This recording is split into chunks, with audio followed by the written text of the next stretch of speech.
नमस्कार दोस्तों, आप सभी साथियों का आपके अपने YouTube channel UPSC Hindi with Veer CVR में एक बार फिर स्वागत है। तो आधुनिक भारतीय इतिहास पर हमारी 8 क्लासेस हो चुकी हैं और पिछली क्लास में हमने आपको डचों के व्यापारिक अड्डे, डचों की व्यापारिक स्थिति और डचों का भारत में क्या स्टेटस रहा इसके बारे में बताया और साथ ही साथ ये भी बताया कि पुर्तगालियों, अंग्रेज़ों और मुग़ल बादशाहों के साथ डचों के किस प्रकार के संबंध थे। साथ ही साथ डचों का भारत में पतन किस तरह से हुआ और ये सारी चीज़ें हम आपको पिछली क्लास में करा चुके हैं। और अगर आपने पिछली क्लास नहीं देखी है तो लिंक डिस्क्रिप्शन में दिया गया है, वहां जाकर के आप पिछली क्लास जरूर देख लें। और आज आप लोग पढ़ने वाले हैं भारत में अंग्रेजों का आगमन। तो आज की क्लास ये 9वीं क्लास है जिसमें अंग्रेजों के आगमन, उनके व्यापार और भारत में अंग्रेजों की क्या गतिविधियां रहीं, इन सभी को आज नज़दीक से देखने का प्रयास करेंगे। तो आगे बढ़ने से पहले आप सभी साथियों से एक छोटी सी रिक्वेस्ट है, एक छोटा सा निवेदन है कि अगर अभी तक आपने हमारे चैनल को सब्सक्राइब नहीं किया है तो सब्सक्राइब जरूर कर लो, बेल आइकन को प्रेस कर लो ताकि आगे आने वाली वीडियो का नोटिफिकेशन आपको सबसे पहले मिले और आप उसे सबसे पहले देख सको। तो प्यारे साथियों, जितनी भी यूरोपीय शक्तियां भारत के अंदर आईं और जो भी यूरोपीय व्यापारी, जैसा कि हमने आपको बताया कि पुर्तगाली व्यापारी, पुर्तगाली, डच, ये जो भी व्यापारी भारत के अंदर या पूर्वी देशों के साथ या भारत के साथ इन्होंने जो व्यापार किया उसमें इन्होंने बहुत अच्छा मुनाफा कमाया। और इतना ज़्यादा मुनाफा देखकर ये अंग्रेज भी भारत तथा पूर्वी देशों के साथ व्यापार करने के लिए आकर्षित हो जाते हैं। पुर्तगाली और डचों के बाद अंग्रेजों का आगमन होता है। ये कई बार पूछा गया कि अंग्रेज, ये सीक्वेंस पूछ लिया जाता है कि सबसे पहले कौन आए थे, तो आप याद रखिए सबसे पहले पुर्तगाली आए, इसके बाद डच आए, इसके बाद अंग्रेज आए, इसके बाद आगे कौन आया मैं अगली क्लास में आपको कराऊंगा। तो पुर्तगालियों के बाद डच आते हैं, डचों के बाद अंग्रेज भी व्यापारिक मुनाफा को कमाने के लिए आकर्षित हो जाते हैं। हालांकि सबसे पहले वर्ष 1593 की बात है। 1593 में ब्रिटेन की एक कंपनी है जिसका नाम है लीवेंट कंपनी। लीवेंट कंपनी, इस कंपनी को सबसे पहले स्थल मार्ग के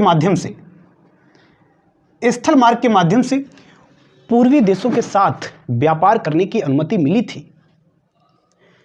हालांकि जब अंग्रेज भारत की तरफ आने के लिए आकर्षित होते हैं, भारत के साथ व्यापार करने के लिए आकर्षित होते हैं, पूर्वी देशों के साथ व्यापार करने के लिए आकर्षित होते हैं, तो होता क्या है कि वर्ष 1599 में एक अंग्रेज व्यापारी जिसका नाम है जॉन मिल्डेन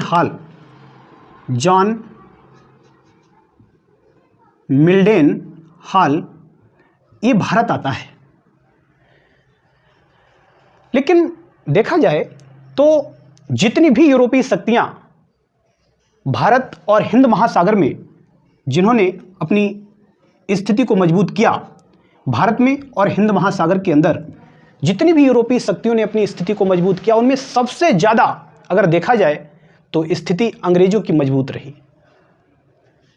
लेकिन भारत के अंदर सबसे ज़्यादा समय तक जो रुके वो कौन रुके? पुर्तगाली लोग रुके।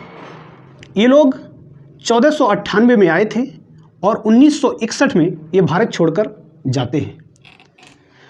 तो भारत पर और हिंद महासागर पर देखा जाए तो जो शक्तिशाली प्रभुत्व कायम किया था वो अंग्रेजों ने किया था। लेकिन सबसे ज़्यादा समय तक भारत में कौन रुका था? पुर्तगाली लोग रुके थे।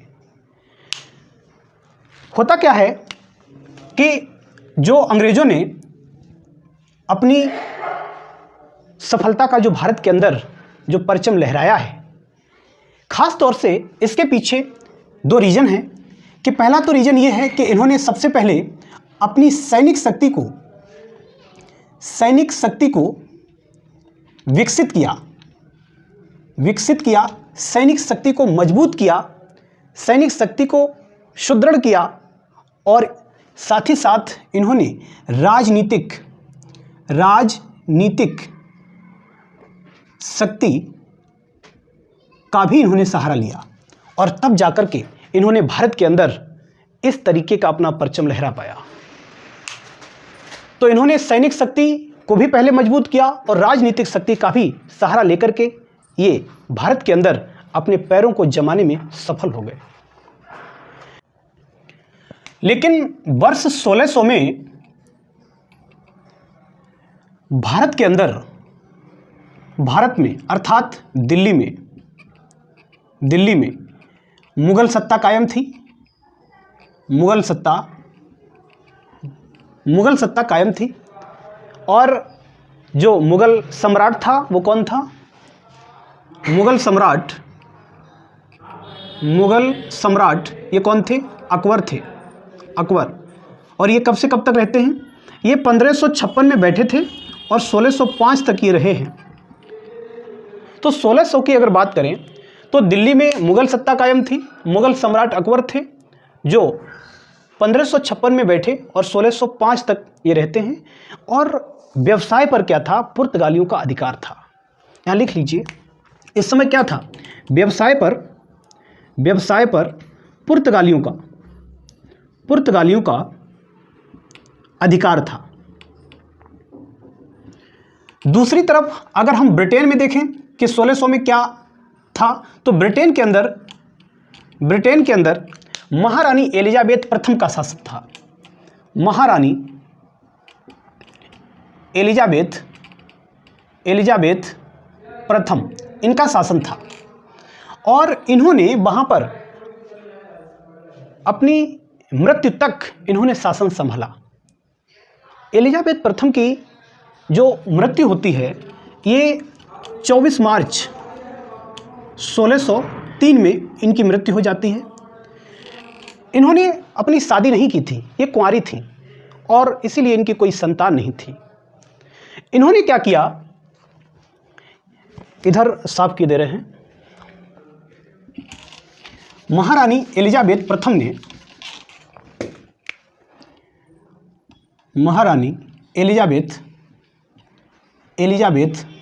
ने क्या किया कि 31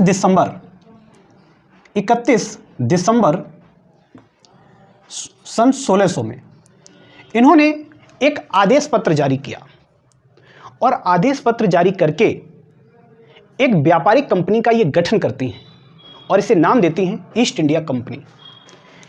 इन्होंने एक आदेश पत्र जारी किया और इसके माध्यम से एक व्यापारिक कंपनी का गठन करती हैं और इसे क्या नाम देती हैं? East India company. हालांकि बाद में इसका नाम बदल दिया जाता है, और नाम बदल कर क्या कर दिया जाता है? बाद में इसका नाम बदल देते हैं। यहाँ लिख लीजिए, बाद में नाम बदल देते हैं और क्या कर देते हैं? The governor and merchant of London trading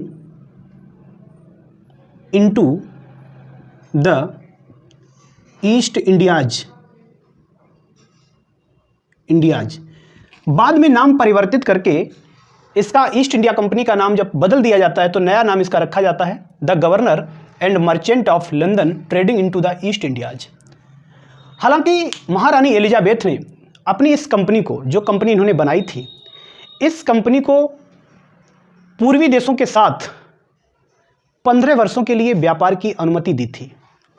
तो यहाँ लिख लो, इसे 15 वर्षों के लिए पूर्वी देशों के साथ व्यापार की अनुमति मिली थी।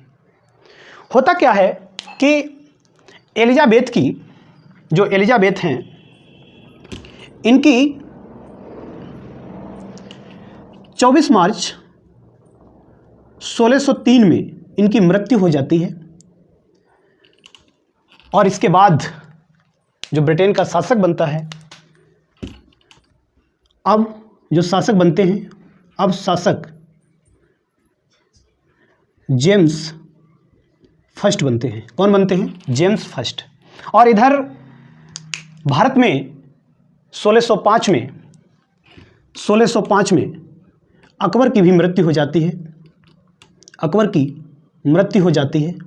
और जब इधर अकबर की मृत्यु हो जाती है तो भारत में जो शासक बनता है उसका नाम है जहांगीर। जहांगीर गद्दी पर बैठ जाता है। तो जब जेम्स प्रथम शासक बन जाते हैं तो इन्होंने ईस्ट इंडिया कंपनी का जो व्यापारिक एकाधिकार 15 वर्षों के लिए था, जो समय सीमा इसकी 15 वर्षों की रखी गई थी, इस समय सीमा को ये अनिश्चित काल के लिए बढ़ा देते हैं। हालांकि जो ईस्ट इंडिया कंपनी थी ये डचों की कंपनी से आर्थिक दृष्टि से छोटी थी, लेकिन इस कंपनी का जो संगठन था वो बहुत ही मजबूत था। इस कंपनी को चलाने के लिए 24 निदेशक मंडलों का एक समूह नियुक्त किया गया था। ईस्ट इंडिया कंपनी को चलाने के लिए 24 निदेशकों का एक समूह होता था। और इन निदेशकों का जो चुनाव होता था वो इस कंपनी के जो शेयर होल्डर्स होते थे, शेयर धारक होते थे, उनके द्वारा इन निदेशकों का चुनाव किया जाता था। अर्थात अगर हम इनके चुनाव की बात करें तो ये चुनाव ब्रिटेन में जो शेयर होल्डर, शेयर धारकों, और ये किसके शेयर धारक? इस कंपनी के, ब्रिटेन में शेयर धारकों की आम सभा में इनका चुनाव होता था। ये बात समझ में आ गई। लेकिन इस कंपनी का ध्यान प्रारंभ में मसाला व्यापार की तरफ ज़्यादा था। मसालों के व्यापार की तरफ ये पहले आकर्षित हुए और इसलिए इनका ध्यान इंडोनेशिया और मसाला प्राप्त होने वाले द्वीपों की तरफ ज़्यादा रहा। लेकिन जल्दी ही कंपनी के व्यापारियों ने वस्त्र व्यापार के महत्व को भी समझा और जब इन्होंने वस्त्रों के व्यापार के महत्व को समझ लिया तो ये लोग अब भारत से व्यापार करने के लिए आकर्षित होने लगे। भारत के साथ अब व्यापार में रुचि बढ़ाने के लिए ये मौका तलाशने लगे। होता क्या है कि जो जेम्स प्रथम हैं, जो ब्रिटेन के राजा जेम्स प्रथम, उस समय जो तत्कालीन राजा थे, उन्होंने अपना एक दूत जिसका नाम है कैप्टन हाकिंस, ये क्या थे? ये ब्रिटिश जो ईस्ट इंडिया कंपनी थी, ईस्ट इंडिया कंपनी के ये कर्मचारी भी थे, एक व्यापारी भी थे और ये जेम्स फर्स्ट के ये दूत के रूप में ये भारत आते हैं। ये भारत में हेक्टर नामक जहाज से आए थे। हेक्टर नामक जहाज, इस जहाज से ये आए थे और सबसे पहले ये सूरत बंदरगाह पर 1608 में पहुंच जाते हैं। कहां पर? 1608 में ये सूरत बंदरगाह पर पहुंचते हैं। बंदरगाह, ठीक है।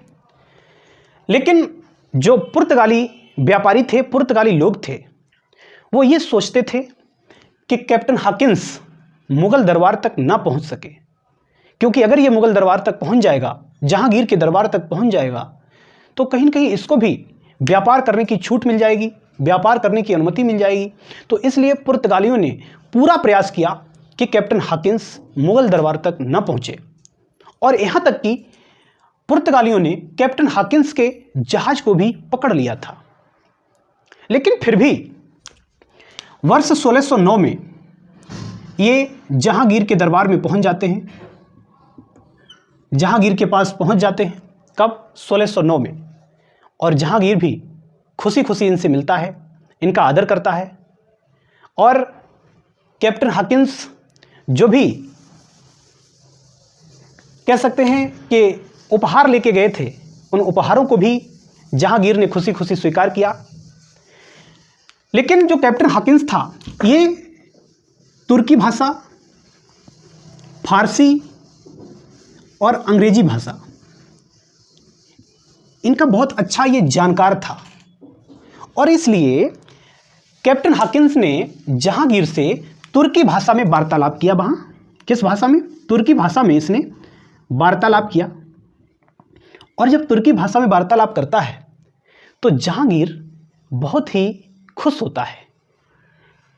इसके वार्तालाप से वो बहुत ज़्यादा प्रसन्न होता है और खुश होकर कहीं न कहीं कैप्टन हॉकिंस भारत में व्यापार करने की अनुमति के लिए ही जहांगीर के दरबार में गया था, अनुमति लेने के लिए गया था। और कैप्टन हॉकिंस ने जहांगीर से व्यापार करने की अनुमति मांगी और खुश होकर के जहांगीर ने अंग्रेज़ों को भारत के अंदर व्यापार करने की अनुमति दे दी। और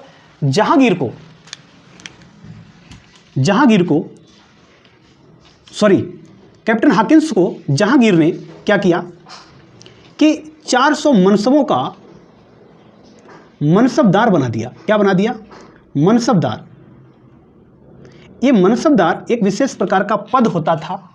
तो जब इनको जहांगीर ने कैप्टन हॉकिंस को 400 मनसबों का मनसबदार बना दिया तो कैप्टन हॉकिंस जहांगीर के दरबार में रहने लगते हैं और काफ़ी समय तक, लगभग 2 से 3 साल तक ये रहे। और वर्ष 1611 में ये मुग़ल दरबार छोड़कर चले जाते हैं। अर्थात 1609 में जहांगीर के दरबार में कैप्टन हॉकिंस पहुंचते हैं और फिर उनके दरबार में ये रहने लगते हैं और वर्ष 1611 में ये उस दरबार को छोड़ देते हैं। हालांकि अंग्रेज़ों ने पहले सूरत में कारखाना खोलने की योजना बनाई और वहाँ पर काम भी शुरू कर दिया था, लेकिन पुर्तगालियों के दबाव के कारण जहांगीर ने वहाँ कारखाना खोलने की अनुमति नहीं दी, जिससे कार्य रुक गया था। इसके बाद ये जो अंग्रेज हैं ये मंसूलीपट्टनम चले जाते हैं। कहाँ चले जाते हैं? सूरत में इन्होंने कार्य शुरू किया था, लेकिन सूरत में काम रुक गया था। इसके बाद ये 1611 में मंसूलीपट्टनम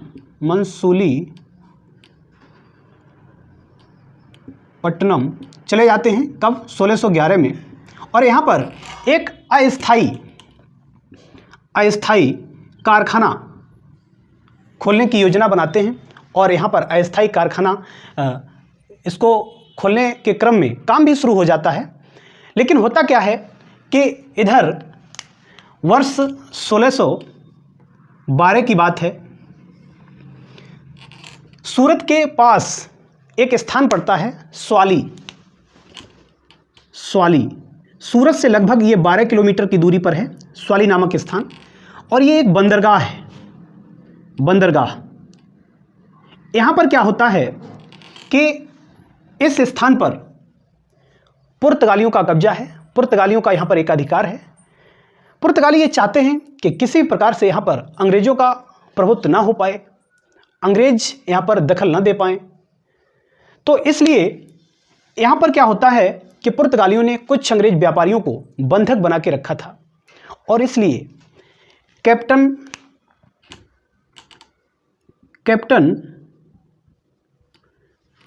थॉमस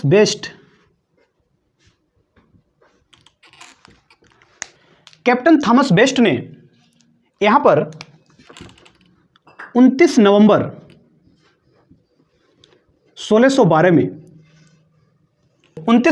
1612 को कैप्टन थॉमस बेस्ट ये पुर्तगालियों से युद्ध करता है, पुर्तगालियों से। और इसमें पुर्तगाली क्या होते हैं? पुर्तगाली ये हार जाते हैं और अंग्रेज जीत जाते हैं। और हालांकि अगर देखा जाए तो ये स्वाली का जो युद्ध था ये छोटी लड़ाई थी, लेकिन इसका ऐतिहासिक महत्व बहुत ज़्यादा है। क्योंकि इस युद्ध के बाद पुर्तगाली एकाधिकार का अंत होना शुरू हो गया था। और जब पुर्तगाली हार जाते हैं, अंग्रेज जीत जाते हैं, तो इससे जहांगीर बहुत खुश होता है। जो जहांगीर है वो बहुत खुश होता है और खुश होकर अंग्रेज़ों को भारत में व्यापार करने की छूट दे देता है और सूरत क्षेत्र में अपनी व्यापारिक कोठियाँ खोलने की भी उनको अनुमति दे देता है। और इसके बाद जब सूरत में भी इनको व्यापारिक कोठियाँ खोलने की अनुमति मिल जाती है जहांगीर के द्वारा अंग्रेज़ों को, तो ये लोग 1613 में सूरत में अपना एक स्थायी कारखाना खोलते हैं। स्थायी कारखाना ये इनका अंग्रेज़ों का पहला स्थायी कारखाना था। अगर आपसे पूछा जाए कि अंग्रेज़ों ने सबसे पहले अपना स्थायी कारखाना कहाँ खोला था, तो आप क्या बताओगे? सूरत में खोला था 1613 में। तो ये प्रथम स्थायी कारखाना था, स्थायी कारखाना। इसके अलावा सूरत के तट पर विभिन्न स्थानों पर इन्होंने अपने व्यापारिक अड्डों को बनाया। हालांकि मंसूलीपट्टनम में काम चल रहा था, लेकिन अंग्रेजों ने अपना जो प्रथम स्थायी कारखाना खोला वो सूरत में खोला। इसके बाद जो जेम्स प्रथम हैं, इन्होंने एक दूसरा राजदूत जहांगीर के दरबार में भेजा। और आखिर इस दूसरे राजदूत को भेजने का जेम्स प्रथम का क्या उद्देश्य था? क्या इस दूसरे राजदूत ने जहांगीर को प्रभावित कर पाया? और आखिर ये दूसरा राजदूत था कौन? क्या इसने कंपनी की व्यापारिक स्थिति को मजबूती प्रदान कर पाई या नहीं? और इसके अन्य छिपे हुए उद्देश्य क्या थे? इन सभी बिंदुओं पर हम कल बात करेंगे। फिलहाल आज के लिए इतना ही रखेंगे। तो क्लास कैसी लगी कमेंट बॉक्स में ज़रूर बताइए। क्लास को लाइक ज़रूर करें। चैनल को अगर अभी तक आपने सब्सक्राइब नहीं किया है तो सब्सक्राइब जरूर कर लें और क्लास अपने दोस्तों में ज़रूर शेयर करें। कल फिर मुलाकात होगी एक नई क्लास में। तब तक के लिए नमस्कार।